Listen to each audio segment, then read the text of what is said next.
নমস্কাৰ মোৰ শিক্ষাৰ্থীসকল, মই প্ৰণৱ ইউটিউব চেনেল ফৰ এডুকেশ্যনৰ উন্নত ভিডিঅ'লৈ তোমালোক সকলোকে স্বাগতম জনাইছোঁ।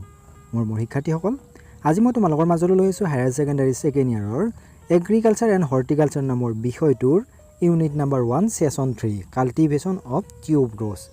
এই সাব ইউনিটটোৰ যিখন অনুশীলন আছে সেই অনুশীলনৰ প্ৰশ্নৰ উত্তৰসমূহ। তেতিয়াহ'লে আহচোন পলম নকৰি আজিৰ ভিডিঅ'টো আৰম্ভ কৰোঁ। আৰু তাৰ আগতে তোমালোকলৈ এটা অনুৰোধ, এই চেনেলটো যদি ছাবস্ক্ৰাইব কৰা নাই তেতিয়াহ'লে ছাবস্ক্ৰাইব কৰি দিবা আৰু কাষতে থকা বেল আইকনটো প্ৰেছ কৰি দিবা মই দিয়া এনেকুৱা ধৰণৰ শিক্ষামূলক ভিডিঅ'সমূহ নিয়মিতভাৱে পাই থাকিবলৈ। তাৰ উপৰিও তোমালোকে যদি আগৰ সাব ইউনিট কেইটাৰ উত্তৰসমূহ চোৱা নাই মই ডেছক্ৰিপশ্যনত লিংক দিছোঁ, তাত গৈও চাব পাৰিবা।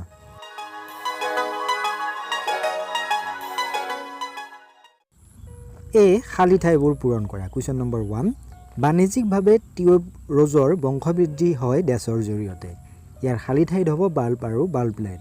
প্ৰশ্ন নম্বৰ 2, টিউবৰ'জৰ অৰ্ধ দ্বিগুণ ফুলত ডেছ পাহিৰ শাৰী শাৰী থাকে।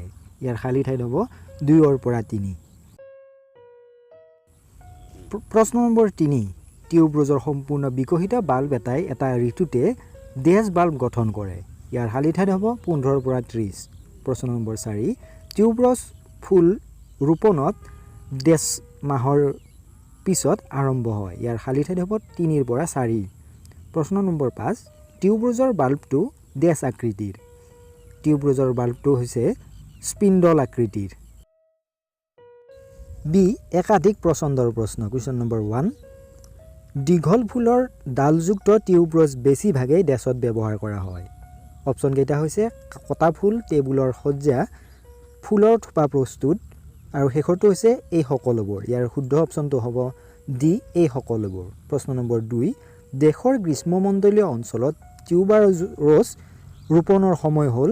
প্ৰথম অপশ্যনটো হৈছে ছেপ্টেম্বৰ অক্টোবৰ, দ্বিতীয়টো হৈছে ডিচেম্বৰ জানুৱাৰী, তৃতীয়টো হৈছে মাৰ্চ এপ্ৰিল, চতুৰ্থটো হৈছে জুন জুলাই। ইয়াৰ শুদ্ধ অপশ্যনটো হ'ব এ, ছেপ্টেম্বৰ অক্টোবৰ।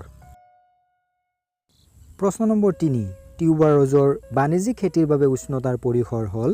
অপশ্যন এ, 20ৰ পৰা 35 ডিগ্ৰী চেলচিয়াছ, বি 35ৰ পৰা 45 ডিগ্ৰী চেলচিয়াছ, চি 15ৰ পৰা 20 ডিগ্ৰী চেলচিয়াছ, ডি 10ৰ পৰা 15 ডিগ্ৰী চেলচিয়াছ। ইয়াৰ শুদ্ধ অপশ্যনটো হৈছে 20ৰ পৰা 35 degree Celsius. Question number 4, tuberose bulb চপোৱাৰ পিছত ডেছ মাহ ধৰি ৰাখিব লাগে। অপশ্যন এ, 2ৰ পৰা 3, বি 4ৰ পৰা 6, চি 6ৰ পৰা 8, ডি 8ৰ পৰা 10। ইয়াৰ শুদ্ধ উত্তৰটো হৈছে বি 4ৰ পৰা 6। প্ৰশ্ন নম্বৰ 5, শস্যৰ এবছৰত টিউবৰ'জৰ বাল্বৰ উৎপাদন সাধাৰণতে হয়। এ 6ৰ পৰা 8 টন, বি 8ৰ পৰা 10 টন, চি 10ৰ পৰা 12 টন, ডি 12ৰ পৰা 14 টন। ইয়াৰ শুদ্ধ অপশ্যনটো হৈছে চি 10ৰ পৰা 12 টন। চি, বিষয়ভিত্তিক প্ৰশ্ন। কুৱেশ্যন নম্বৰ 1, টিউবৰ'জ ফুলৰ বিভিন্ন প্ৰকাৰ কি কি? উত্তৰটো হ'ব এটা ফুলৰ পাহিৰ শাৰীৰ সংখ্যাৰ ভিত্তিত টিউবৰ'জক জাতক 3 প্ৰকাৰত ভাগ কৰা হয়। একক শাৰীৰ পাহি থকা, ডি অৰ্ধ দ্বিগুণ, 2-3 শাৰীৰ পাহি থকা, ডবল সম্পূৰ্ণ ডবল ফুল থকা। একক আৰু অৰ্ধ ডাবুলবোৰ ডাবুলতকৈ শক্তিশালী সুগন্ধিৰ সৈতে বেছি দিনলৈ টিকে, কিয়নো একক মুকলি কৰাটো তুলনামূলকভাৱে বহুত ভাল, আনহাতে ডবলছত ই বেয়া। টিউবৰ'জত তথাপিও অস্তিত্বত মাত্ৰ 10টা একক জাত আছে, যেনে আৰ্কা নিৰন্তৰা, বিধান স্নিগ্ধা উজ্জ্বল, হায়দৰাবাদ একক, মেক্সিকান একক, ফুলে ৰজনী, প্ৰজৱাল, ৰজত ৰেখা, শৃংগাৰ আৰু ছিকিম নিৰ্বাচন। আনহাতে ডবলছ মাত্ৰ 4টা আৰু এইবোৰ হ'ল মেক্সিকান ডবল, সুৱাচিনী, স্বৰ্ণৰেখা আৰু বৈভৱ। কুৱেশ্যন নম্বৰ 2, টিউবৰ'জ ৰোপণৰ বিষয়ে বুজাই দিয়া। জলবায়ুৰ পৰিস্থিতিৰ ওপৰত নিৰ্ভৰ কৰি ঠাইভেদে ৰোপণৰ সময় বেলেগ বেলেগ হয়। ফেব্ৰুৱাৰী মাৰ্চ মাহৰ ভিতৰত উষ্ণক্ৰান্তীয় অঞ্চলৰ ভৈয়ামত, যেনে দিল্লীত মাৰ্চ এপ্ৰিল মাহত, নাতিশীতোষ্ণ জলবায়ু থকা পাহাৰত, দক্ষিণ ভাৰতৰ কিছু অংশত জুলাই আগষ্ট মাহত আৰু বাংগালুৰুৰ পৰিস্থিতিত এপ্ৰিল মে মাহত ইয়াক ৰোপণ কৰা হয়।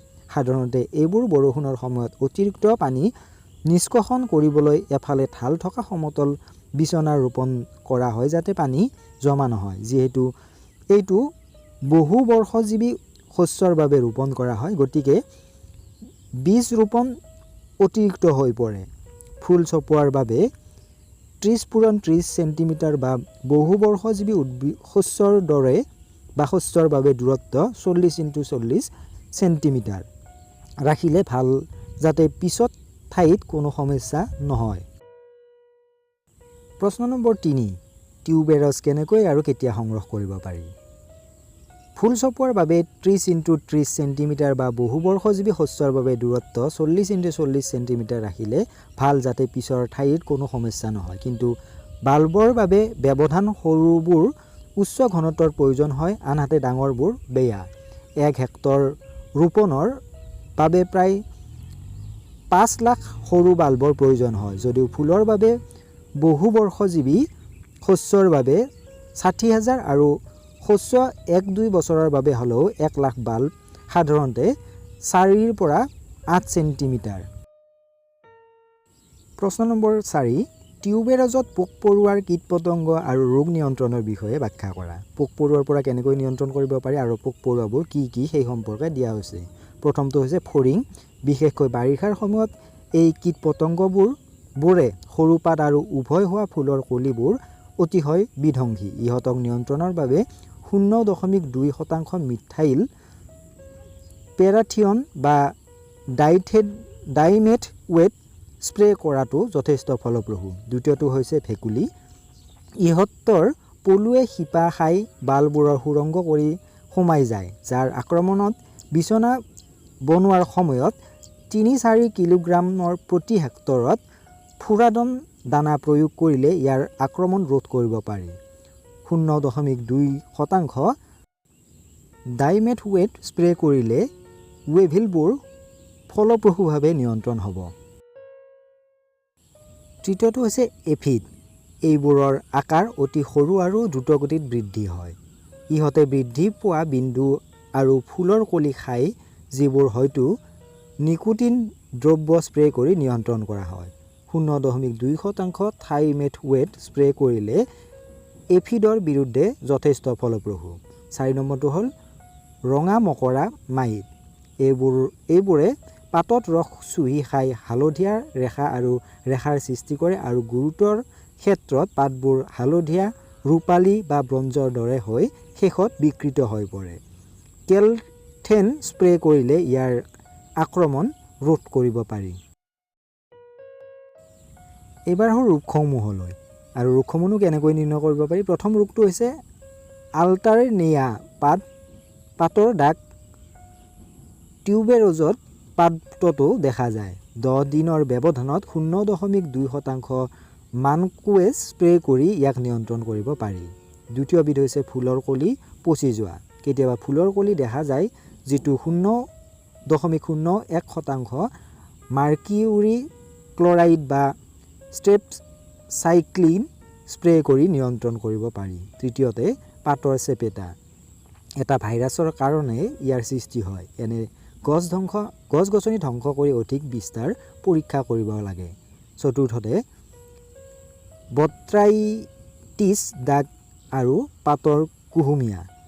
ৰোপণৰ আগতে বালবোৰ 0.2% কেপ্টানত 1 ঘণ্টা ডুবাই শোধন কৰিব লাগে। পষেকৰ মূৰে মূৰে 0.2% স্প্ৰে কৰিলে এনোমিকেল কপাৰ পাতৰ ক্ষতি নিয়ন্ত্ৰণ যথেষ্ট ফলপ্ৰসূ।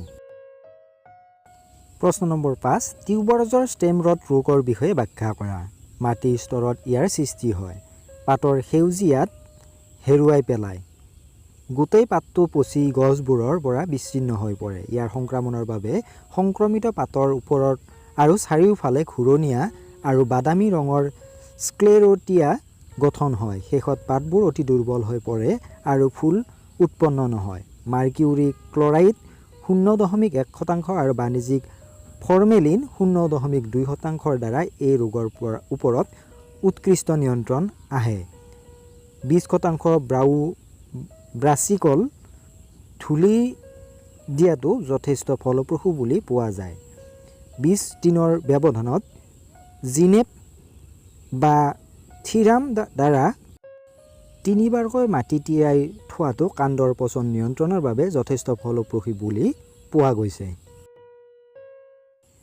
দি স্তম্ভবোৰ মিলোৱা 1 2 3 4 এনেকৈ দিয়া আছে আৰু আনফালে দিয়া আছে এ বি চি ডি গতিকে 1ৰ ফালৰ পৰা এ বি চি ডি এইফালে মিলাব দিছে ইয়াৰ মই উত্তৰকেইটা কৈ দিছোঁ বাকীখিনি তোমালোকে পঢ়ি ল'বা 1ৰ লগত জি টি মিলিব 2ৰ লগত এফ 3ৰ লগত ই 4ৰ লগত ডি 5ৰ লগত চি 6ৰ লগত বি আৰু 7ৰ লগত এ গতিকে এইখিনি চাই ল'বা